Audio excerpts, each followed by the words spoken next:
Recently, this video of hearing voices in Euphrates River has made rounds in social media. They claim that these are the voices of the fallen angels that are bound in the river as stated in a Bible prophecy.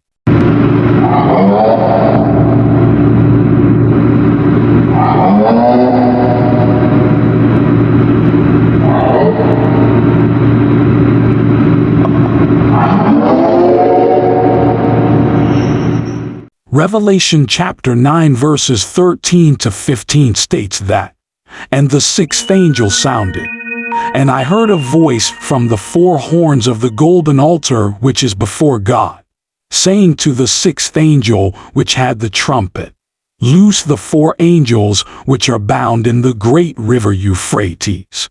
And the four angels were loosed, which were prepared for an hour, and a day, and a month, and a year, for to slay the third part of men. But the video has been debunked by some audio experts saying that the video has been modified. The ambient sound is not natural. This is not a windy environment. This is not an outside environment. Even if you're recording on a very cheap phone, it would not sound like this. This is the sound that you would get if you are filming or recording in a enclosed environment where there's not much noise reduction. There's no foaming on the walls. This is a very ambient location such as a hallway or even a zoo. This brings us to the question of who are these angels and the army that they will command once they've risen. First, let us establish that the four angels bound in the Euphrates are being considered fallen angels. The literal term fallen angel appears neither in the Bible nor in other Abrahamic scriptures, but is used to describe angels cast out of heaven or angels who sin.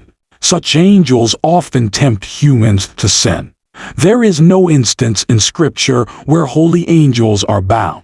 Some of the wicked angels, however, are bound according to Jude chapter 6. Likewise, later Satan is bound for 1,000 years and cast into the pit of the abyss.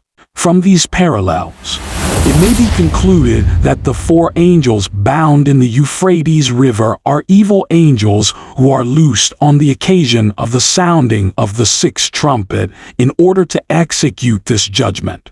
It is another instance of the loosing of wicked angels similar to the release of the demonic locusts in the fifth trumpet.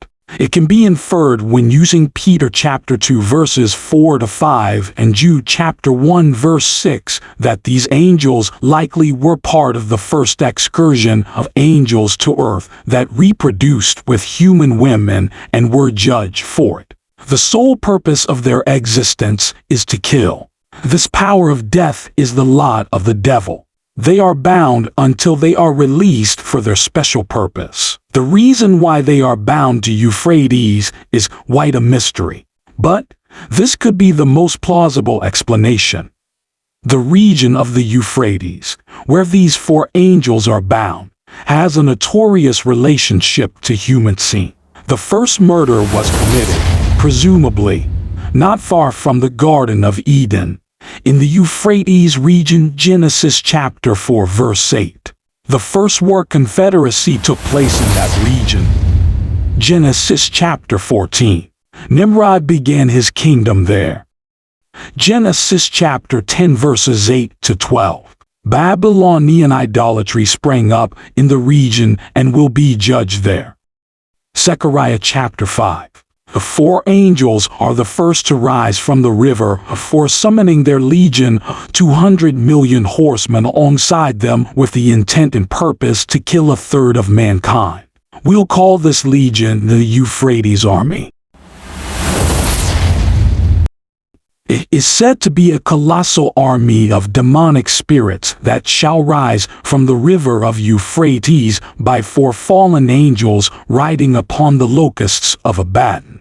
The army will only rise when the end of the world is nearing the human race, or when the first several plagues and destructive events are wrought upon the world. According to a passage in the book of Revelations, the riders are described as having breastplates the color of fire and of hyacinth and of brimstone.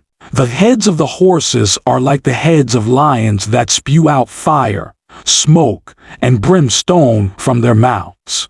Their tails are also said to be like serpents, which bite the heretics and heathens. The Euphrates army is known to be the most savage and unstoppable army in all of history, to the point where no human could ever hope to defeat them even with their own advanced weapons at their disposal. However, it's being debated whether the riders of the horses are human or supernatural beings. The description of the horses argues for a demonic army, as does its leadership, namely, for fallen angels. It's probably something other than a human army of cavalry. However, some interpreters have believed that this will be a human army under the control of 4 evil angels. The description of the power of the horses could refer to modern weapons that shoot both forward and backward, such as missiles. Whatever they are, it's no doubt that they'll bring destruction to our world. What are your thoughts about these 4 fallen angels and Euphrates army? Don't forget to hit that subscribe button. Until then, peace out.